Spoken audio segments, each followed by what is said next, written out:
Welcome to Edtech Monday. This is your platform where minds meet to discuss the use of technology in education. It's brought to you by the Mastercard Foundation in part with the Meltwater Entrepreneurial School of Technology. And it's on Channel 1 Television and 97.3 CTFM. My name is Bernard Avle. Thank you so much for joining us.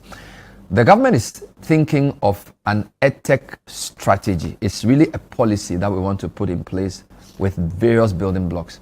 I have a panel today to help us assess it in terms of how far it's come and also find out from parents whether it's compliant to your own reality. We have a very exciting panel. When we come back, we'll tell you who they are. Stay with us.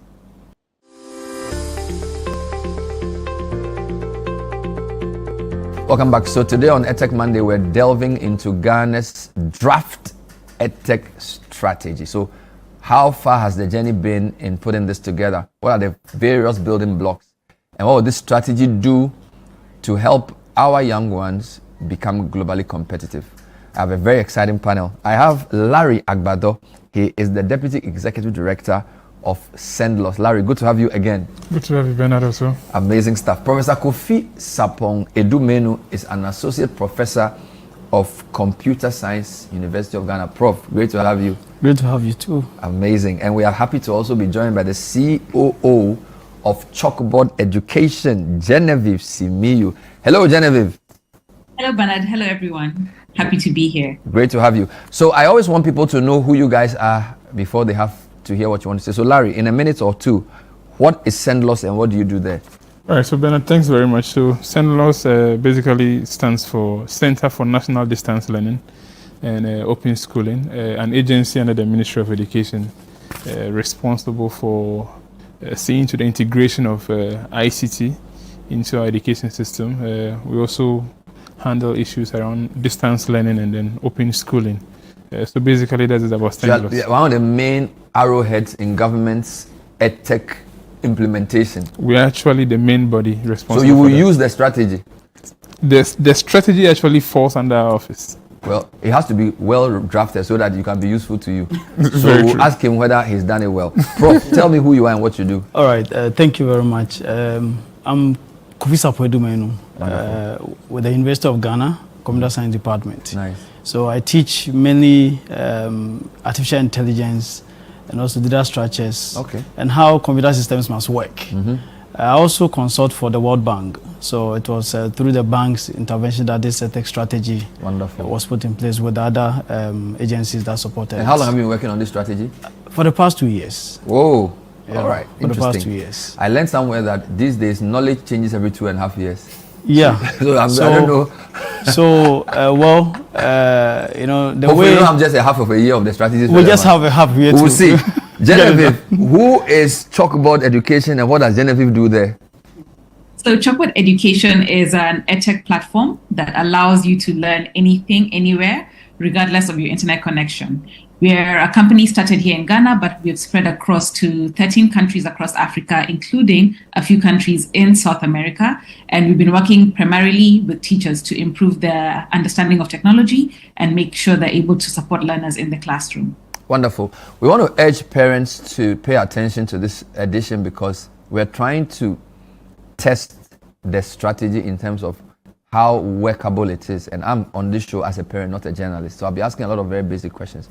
But we want to ask Prof to sort of walk us through the key highlights of the strategy. And for that, I think you should go to the screen and just let's walk me through. So what are the key issues on the in terms of this strategy? What are you trying to do with the strategy? Right. So let me give a background before we go into the issue. So, you know, many years back, government has decided to deploy a lot of technology in our classrooms. Yes.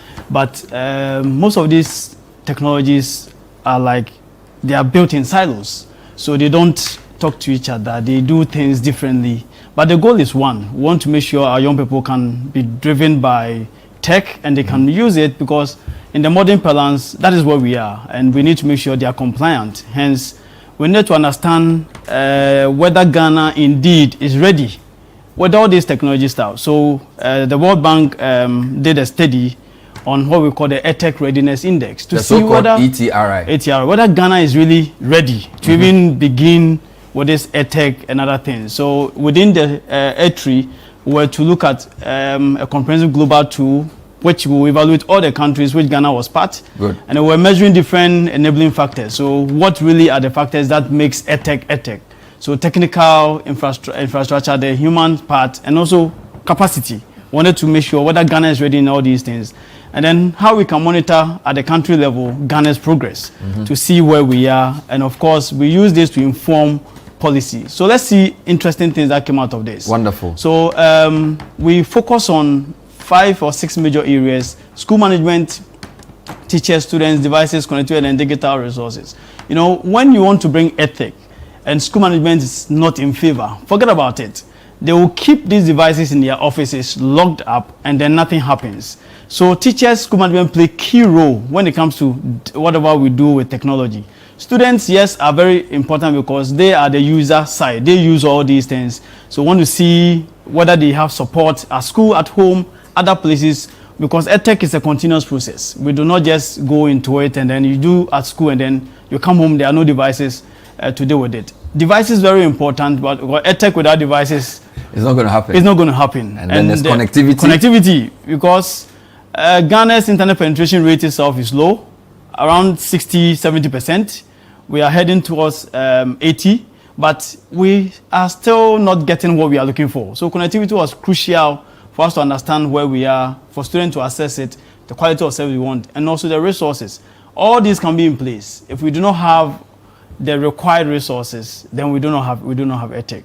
Wow. So these were the things that we have to look at within the framework, to look at policies, look at practices. So the resources will be the content. The content. So how we're able to get the right access to content, the right content for the delivery of all these things we are looking at. So makes sense so that's far. what we have put together. Then let's move on. So to be able to see Ghana's readiness, these were the indicators. Wonderful. So after all the evaluation, if Ghana falls within 4 to 5 in all of the components, then we are good. We are good. 3 to 4. We have to know we are under caution. 1. When we go to 1 to 3, then we need improvement. We are in serious trouble. Look at what happened in the Ghana situation. Okay. Let's see. We are almost red everywhere. We are red everywhere. Yes. Let's see. Go down. Wow. Go up. This is serious. Yeah. All right. So let's move to the next one. So School management. We are Red. No, we are yellow. Yellow. Caution. It means that they are interested, but because of some indicators of how the bosses above them, treat. So we have one student, one laptop. Sorry, go back. I want to just understand the 3 areas again. So the 3 red areas, means you need improvement. We need improvement. 3 means yellow means you are caution. So we are there, but green is good. Good. Okay, so that's what we are. So there's no green. No, there's no green. So we are not good Ghana's anywhere. situation, no, we are not good anywhere. And we are red plenty. Red plenty because we attempt to do devices, but the devices get to the schools and they are not utilized. So device need improvement. Connectivity needs improvement. Serious improvement, red. Resources need improvement. Yes, students, we are both caution and red because we have a lot of disparity. Correct. We only consider on some few schools. Teachers also, we have that kind of disparity. School management, they've done well there because we carry them along all the time. Good. And that is where we are. So it seems to me as if this will be a very important driver of the improvement. All of them. Here. So at least we are heartened that this is yellow. This is yellow, it's not red. at least. And we are moving somewhere. Very teachers good. red, yellow because, some teachers still fail to hold mouse today. Yes. They are still afraid. They still draw it on the screen. That's the whole thing. Let's keep moving. And then we move. So let's see. So because of this, look at where we are. So while we are red on practices, 2.7 availability, student access 1.49. So most of the students do not have devices. One policy eating us up is the secondary school level policy where you can't send devices to school. So surely it will be red. And then quality, we are still red because most of the principals are saying that bandwidth is not sufficient. Not enough data. Yeah, we don't have enough of these. Under policies, you can see we are scoring 2.5 for planning. Like I said, we do silos. So we are not really integrating things. And the monitoring, we have 2.5. We can send the Edtech in there, but we don't even monitor. So in no time, devices are worn out, things are not helping. Something here I wanted to comment on. Yeah. In terms of policies, no clear strategies, monitoring mechanisms or support systems exist. It's a big issue, right? Exactly, and that is why we are going with we initiated the Edtech strategy. Thank you. So we didn't have any out of the readiness. We saw that we're out. So then there was a need to put together a strategy document to guide the way Ghana will move within the Edtech space. Wonderful. Yep. So let's move on. So then we want to also bring to your attention that Ghana has an ICT in education policy. So there's a policy there. There's a policy. Beautiful. So that the latest version is 2015. Attempt has been made to review it in 2024. I'm saying attempt because it's still in limbo. So now we only make reference to the 2015 document because that one is there. It has been approved and it's working.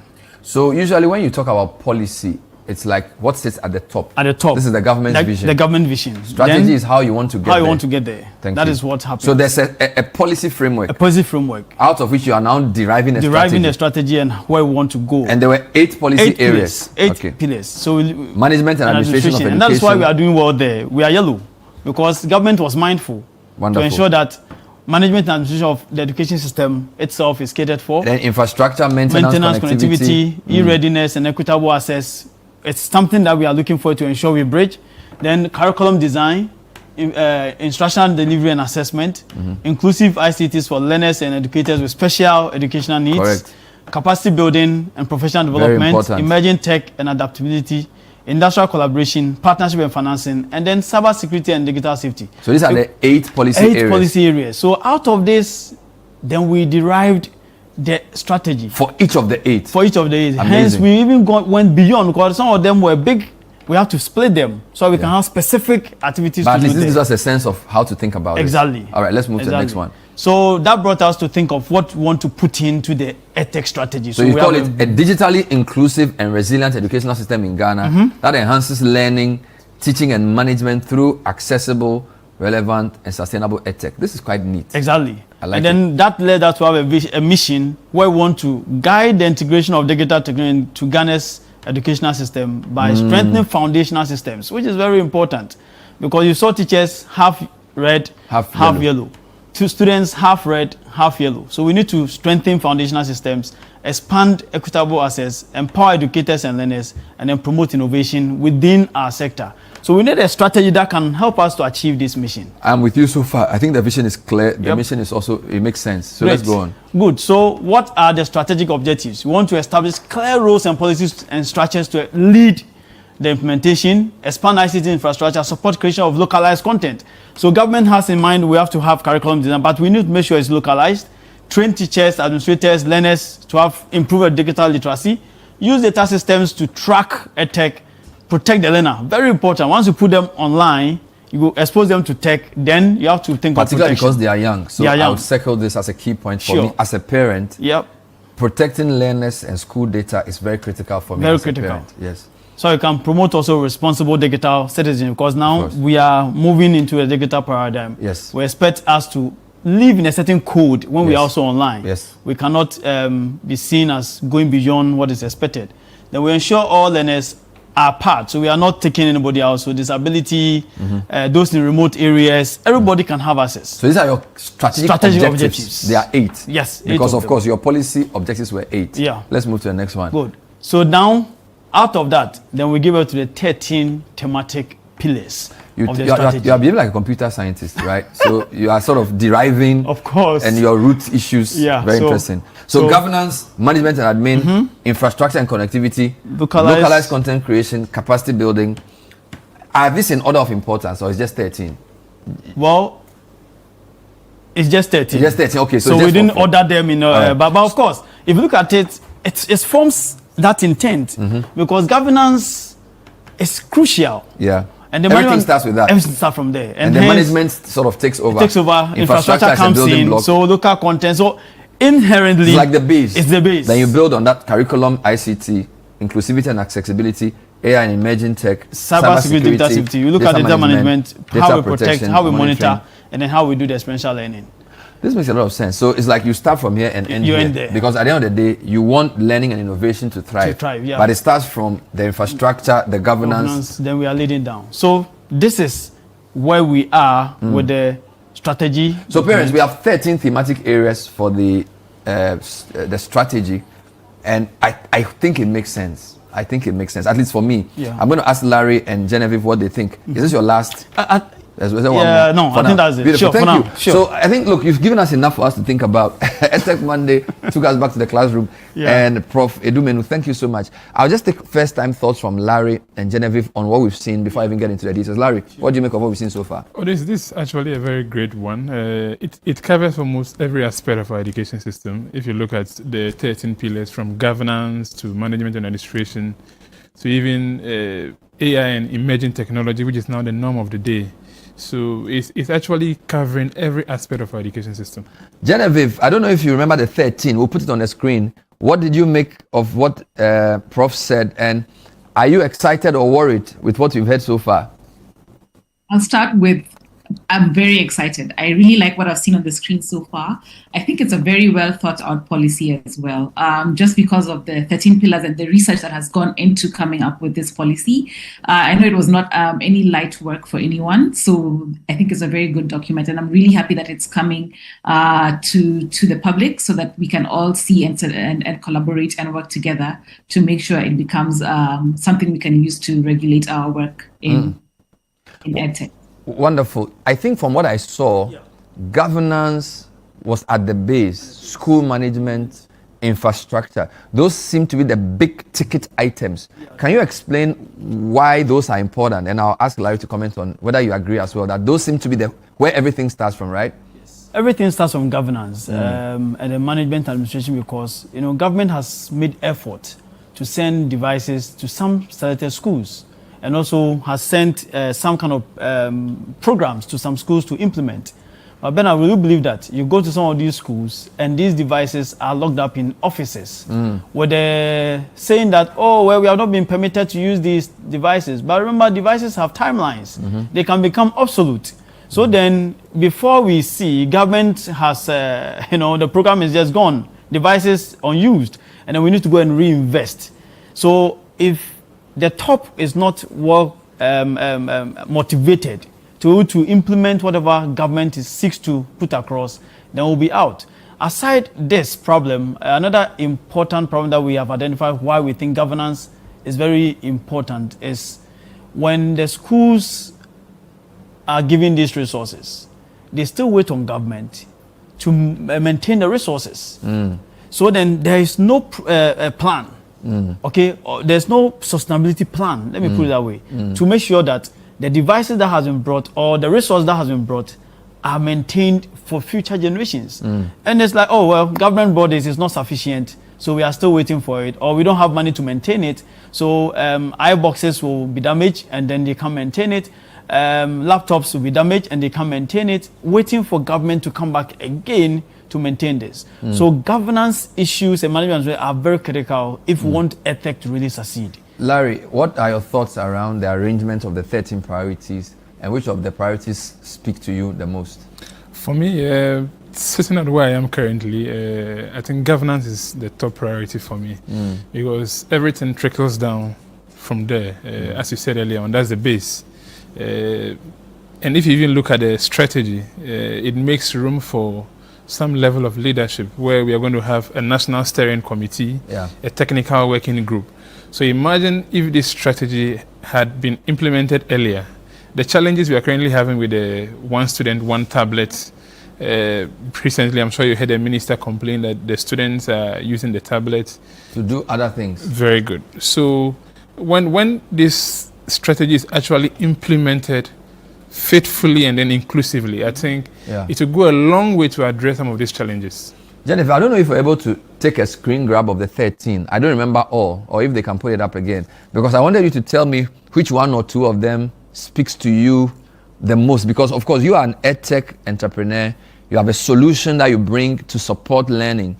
So I don't know which of the 13 you remember and which of them you think are quite important. I actually have three. So the school management, I think it's very important to work with the schools to ensure that we're working together so they do not feel like we are coming into their space and overlooking their policies and their practices as an institution.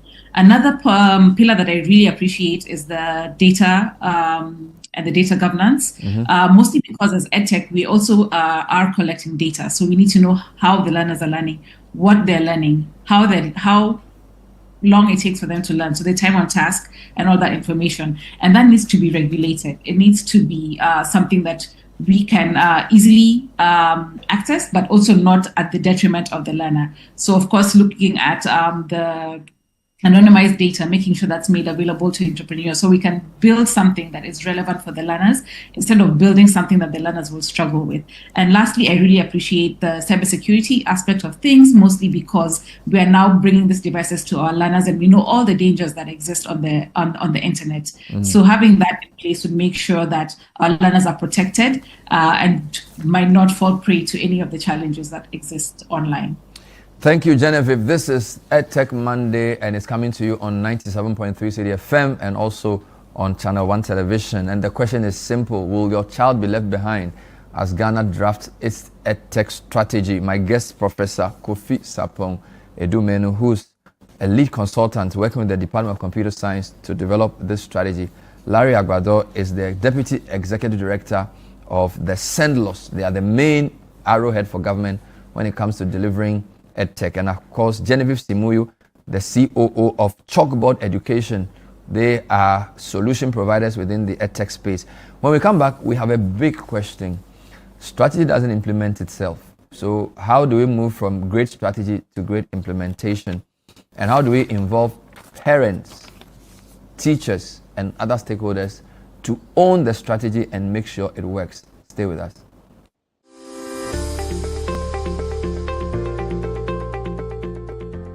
This is still Edtech Monday, coming to you on Channel 1 Television and on 97.3 City FM. It's brought to you by Mastercard Foundation with support from the Meltwater Entrepreneurial School of Technology, and it's on 97.3 City FM and of course Channel 1. My name is Bernard Avile. My guests tonight are Professor Kofi Sapong Edumenu. Tonight, if you're watching us on television, today if you are listening to us on radio, Larry Agbado is the Deputy ED of the SENDLOS, which is the Center for National Distance Learning and Open Schooling. And Genevieve Simiyu is the COO of Chalkboard Education. Guests, thank you so much for staying with us. We've learned a lot of things. I just want to go through the 13, you call them thematic pillars: governance, management and admin, infrastructure and connectivity, localized content creation, capacity building, curriculum and ICT integration, inclusivity and accessibility, AI and emerging trends, cybersecurity and digital safety, data management and reporting, and the last three, data protection, M&E, and of course, experiential learning and innovation. Prof, is this strategy done as we speak? Yes, as we speak, the strategy is done. We held the very last stakeholder engagement latter part of last year. So it's now ready for the minister to review and then assent to it. And then becomes a working document. So for every strategy, there's an owner. There's an owner. Who drives it? Who's the owner of the strategy? So the one who, at World Bank and then Mastercard Foundation with Edtech Hub. Of course, SENDLOS is the key the agency lead to of implement. It. They are there. So the bank, Mastercard, and then Edtech Hub. They are the key. I thought you said the Ministry of Education. What do you think? So the Ministry of Education. When I say are the owner, owners. I'm not saying who paid for it. Okay. So what I'm saying is, who has the agency to run with it? Ministry of Education. Correct. Yeah, that's why we need the minister to assent to it. Then SENDLOS begins to work with it. Is that the same understanding you have? Yeah, so basically the same. World Bank, Mastercard Foundation, and other key partners, including MEST Africa, have been very instrumental in supporting us in developing this strategy, and we appreciate them so much. But at the end of it all, the strategy is going to lie right in front of us as SENDLOS to now take to work with. We've also been involved in the process of developing it together with the consultant here, Prof. Menu. As he said, very soon it will get to the decks of the minister where he will have a final review of it before he assents his signature to it. And once that is done, then the next phase we are going to look at, which is the most critical phase, has to do with the implementation. Once we get it wrong from that stage, then it means the whole essence of developing the strategy was not worth it. But I think with the efforts that we are putting in, together with the support of our key partners, the World Bank, MasterCard Foundation, and MEST Africa and others, I think we are very particular about the implementation also. Within this period, we've been having the Africa Edtech Policy Academy, and the implementation has been one of the key focus that we have been looking at. Other African countries have gone ahead of us. Some African countries already having the strategy. They are currently on implementation. If you listen to the success stories of some of these countries, you realize that it's actually helping the education system. And the best we can also do is to learn from some of these success stories and see so how... Let me understand you. The strategy is there. Yep. You are the main implementer. Yes. Do you have an implementation plan? So until the strategy is finally approved, the next phase is the implementation plan. We've not gotten there yet, but we are working ahead to get a plan ready before even the strategy is approved. Genevieve, do you see a role for your institution and similar ones in all of this? If you do, can you explain what role you will be playing in this? Yes, I do. So once this policy is approved, of course, there would need to be implementation partners. And that is where the likes of myself and my colleagues in different organizations would come in. We'd be able to work with the ministry to make sure that we are implementing the use of EdTech or education technology in different classrooms, or even at the ministry themselves when they use the technology according to the policy. So I believe that there's a lot of opportunities that this would open for myself and other practitioners. I do not see a direct role for parents, but I'm sure it's hidden there somewhere. So you probably need to explain it to me. As a parent, I've seen big numbers, governance, this, that. I didn't see parental responsibility or anything. So is it that I'm misinterpreting this, or what's going on there? Well, so they are inherent. For example, when it comes to the safety and then the security bit, we need parental guidance and parental control, as well as teachers as well. So when they are in school, management and teachers take care of them. When they are home, parental guidance are in there. You know, earlier I said that it's a pipeline. We cannot think about EdTech only in schools. We will fail. So we need to think about it as a holistic approach. So from home to school, back to home, so that parents are a big leap into this. So when we'll fashion out that one clearly in the implementation plan, because that is where we'll see the role of parents when the various actions and strategies, actions and objectives needs to be crafted. Then we can see who is doing what at what point in time. So at this phase, it is at the, let me say, a bit high level. So parents are in there, but until you go into it, you may not see their role, but they have a very crucial role in all these things. I'm pushing this angle because this week we are discussing in the UK, some people suing a social media company for what they consider to be like addiction based on the way the social media system is built. And this person is a 20-year-old. Yeah. So I feel like there's a lot of concern around responsible use of digital tools. Yeah. And also, children spend a lot of time in school, but they are supposed to be nurtured at home. Yeah. So I would love to see an explicit role. And I'm a parent. Yeah. Okay. I haven't read the whole strategy, but I'm not sure what I'm supposed to do. I'm not sure what punishment there is if I don't do it. Okay. And you know what I'm saying? So it's very, I'm a responsible parent. I don't want my kids to go at the strategy level, you need to tell me something you will not see all these things, but at the implementation level, you will see them. Because what do I need to do? If I don't do it, what is there for me? That is the implementation. But I need to know what the strategy says about responsible use of tools. Okay. So that I'll have a certain rubric for implementing it. Okay. So I think that must be part of my strategy. The responsible use of the tools are enshrined at the digital safety part, where we want to see what we need to do. So one, we are saying that the agencies who are going to deploy these tools to the schools, for example, when you look at the side send laws, an agency like the National Teaching Council, an agency like Education Service. Yeah, GS. NACA, they send these things directly to the schools. So then we put the burden of proof on them. So when they are sending these tools there, they have to be responsible for the safety of these devices. But when it has gotten in there, now implementation comes in. That's where the governance and every other person comes in there. Parents, teachers, and then PTA will come in, and then the management will also come in to ensure that when this device is handed to the child, for example, the parental controls must be set. You know, the issue we are having with the one laptop is because these tools, when was sent there, what it was supposed to do was that teachers set all the parental controls, all the controls on the device before the student use it. It's even being monitored from a station in Accra here. So even if you go to places which are not supposed to go, we are able to see it to block you. But these things were not finalized, and then the devices got into the hands of the students. Hence, you can imagine what can happen. They can go to any other site and do whatever they have to do. So all these roles have been defined at a very high level. Is there a plan for training teachers in being digitally literate? Because it seems to me as though the teachers or educators will be very central in this type of strategy. Yep.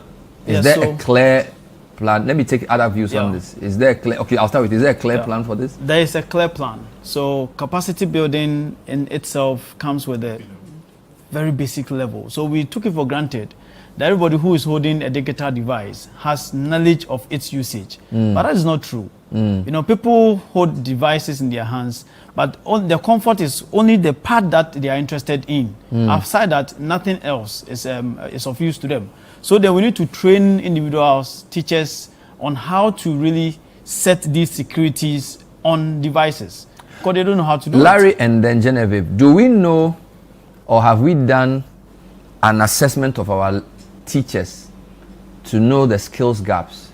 If you took 100 teachers in Ghana, is there a ranking of their ICT readiness or something? Is there a way of knowing what the gap is? Because you can't train somebody for something you don't know that they don't have.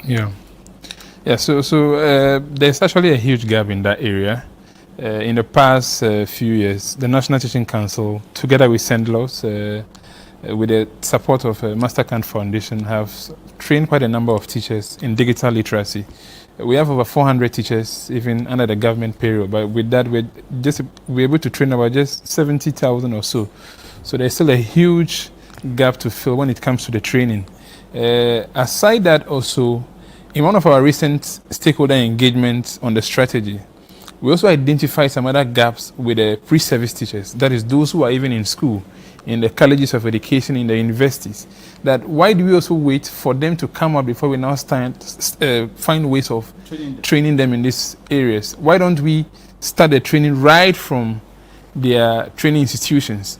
Then they have the knowledge on handling these devices, on how to take learners through them before they even come out of their various training institutions. Right. So it's actually something we are trying to find solutions to, not just for the in-service, but even those who are currently under training. There's a huge gap there as well that if we don't fill now, in some years to come, they're the same people who will come out. But I think also, just as you mentioned earlier, with regards to the parents, just as Prof mentioned, when we go into the implementation plan, under that we also have some communication strategies that we are developing, which is going to help us work closely with parents and even communities. Because when we talk about the implementation, it also has to do with infrastructure.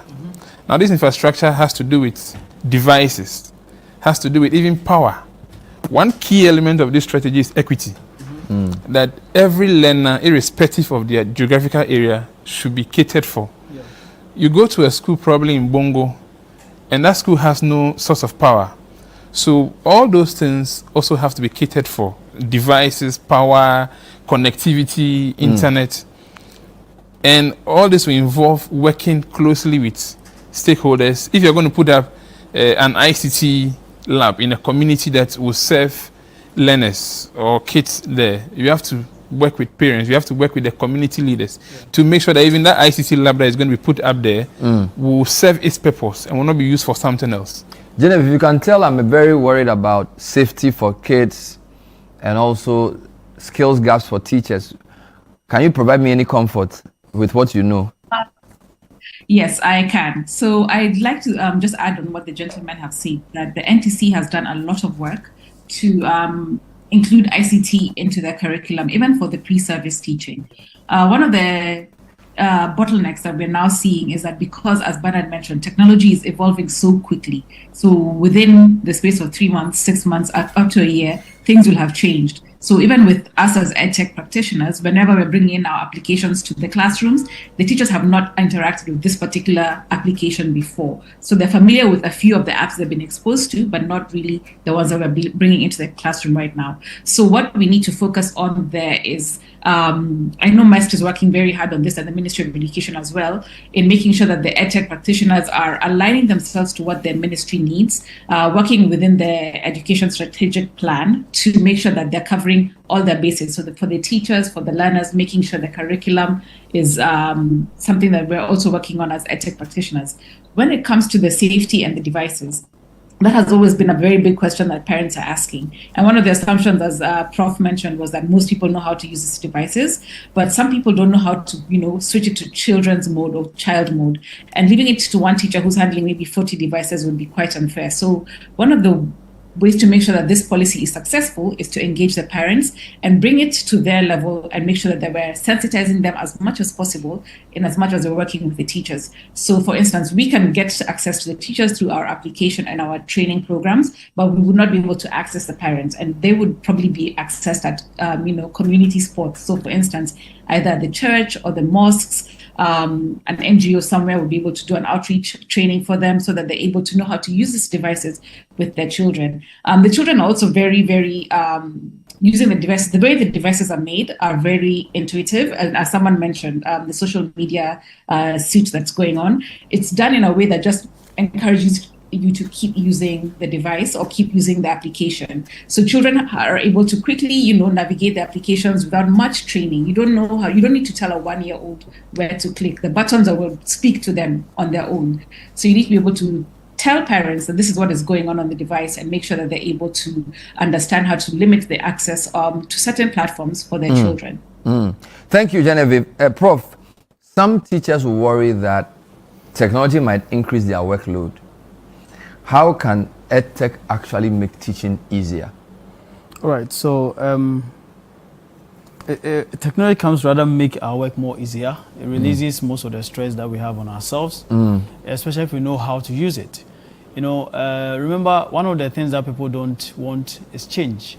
So in itself, they know they don't want to switch to these platforms because they feel they are born before computers or they are born before AI. So then they don't want to go into this new terrain. But when you have this digital knowledge, lesson plans becomes very easy to craft. For example, if you have to write all your lesson plans, it will take you hours to do. Today, you can use technology to create them. So then you have time enough to, care for the young person who has been brought to you. Many things do happen in our classroom because teachers do not have much time. So when we bring in this technology, it integrates with them to do the learning. What we are doing now is integrating technology even in our discussion here. So we can integrate it. There are some lessons that we can easily engage the learners to discuss it whilst the teachers supervises all these things because they have the tools, they have the resources in the classroom to be engaging with it. So teachers must not be afraid. The challenge is because they have not been trained adequately. But when you have been prepared very well, and then you know how to use the tool along your classroom work, then it helps you. Right. But the change management process is one of the big deals we'll be tackling in the implementation plan. But that is where the whole thing starts from. People don't want to change from their usual ways of doing work to this one, and hence they feel that when you bring the technology, it takes their work from there, and then what will they be doing? But the technology cannot do anything itself unless you, the human agency, drives it. Wonderful. On whatever you want to do. So it's going to rather make our work more softer and easier. Larry, how do you suppose this roadmap will change the way children learn at home? Okay, I think this is actually going to change the face of not just learning but teaching also. And with learners learning at home, then it also comes back to the parents.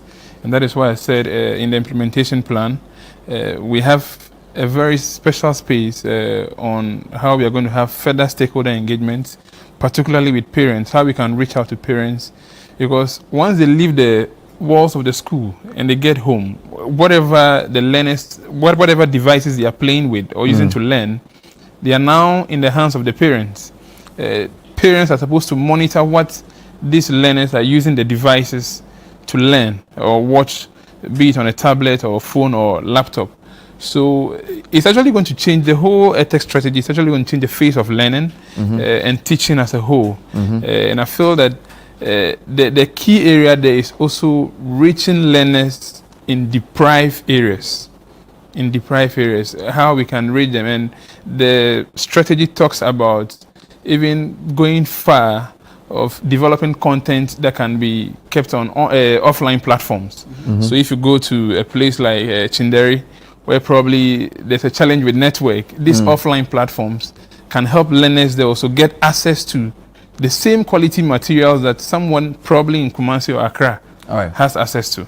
Genevieve, let's talk finally about partnerships. I know you've built partnerships with governments and global organizations, right?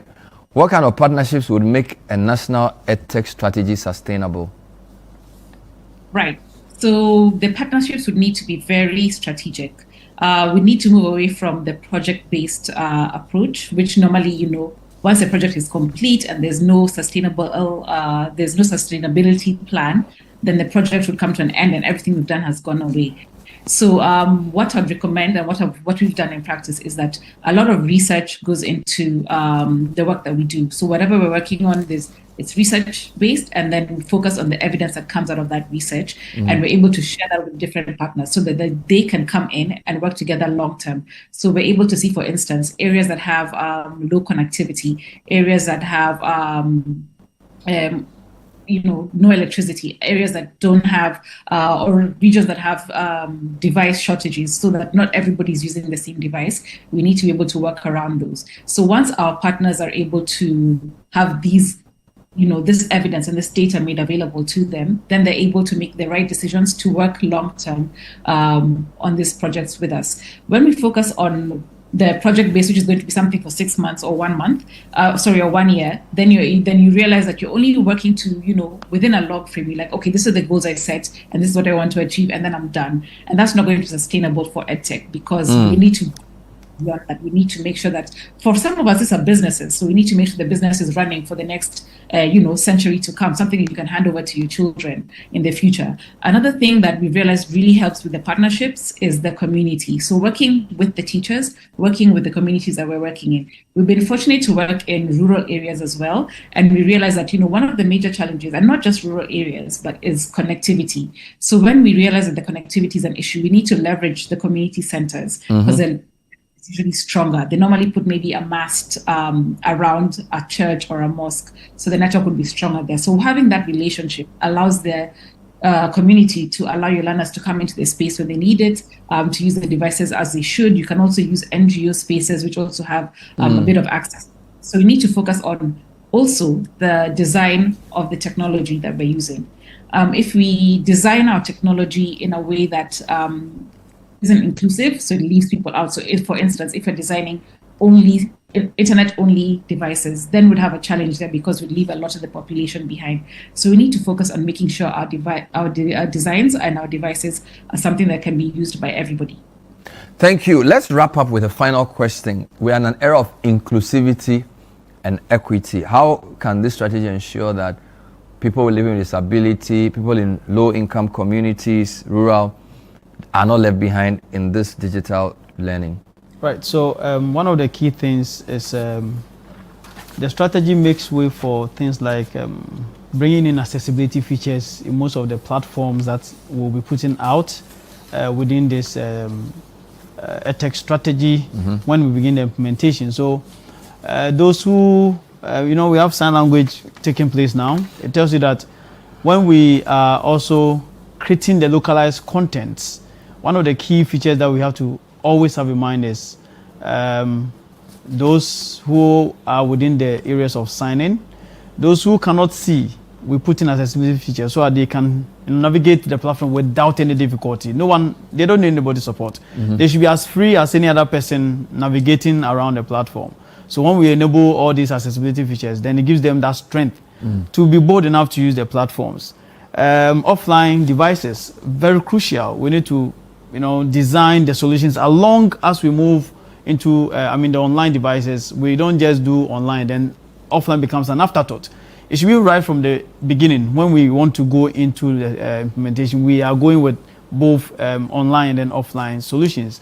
Then also within the context of spreading the devices in closer rich areas. So there are some schools that are very far. We need to build some hubs where they can, get together, take the knowledge, go back to their schools, and then, they come. So we need to intentionally build these community hubs around to make sure that people can access some of these solutions wherever they are. We do not have to limit our reach, whether in the rural areas, urban, peri-urban, wherever we are. We need to make sure that every solution reaches the very last individual within the country. Thank you very much, Professor Kofi Sapong Edumenu, Associate Professor, Department of Computer Science, University of Ghana, Larry Agbado, who is the Deputy ED for Senlos, and Genevieve Simiyu, who is the COO of Chalkboard Education. We've been broaching the subject of an Edtech strategy. It's in the draft state, hoping that you parents and teachers and all stakeholders listening have learned a thing or two. Feel free to send us a WhatsApp message on what you think of the policy and what can be done to improve it. If you're listening on radio, send it to our WhatsApp number 053-998-6996. If you're watching on television as well, the number is on the screen. We really want to hear from you so we can feedback some of your views to Kofi and his team, so that before the minister signs off, if there are any T's to be dotted, crossed or I's to be dotted, those will be brought in. Guest, thank you very much for being on the show. A big thank you to the MasterCard Foundation for keeping faith with Edtech, and to our friends MEST for all the facilitation. We'll see you next time with another edition of Edtech Monday. Have a good day.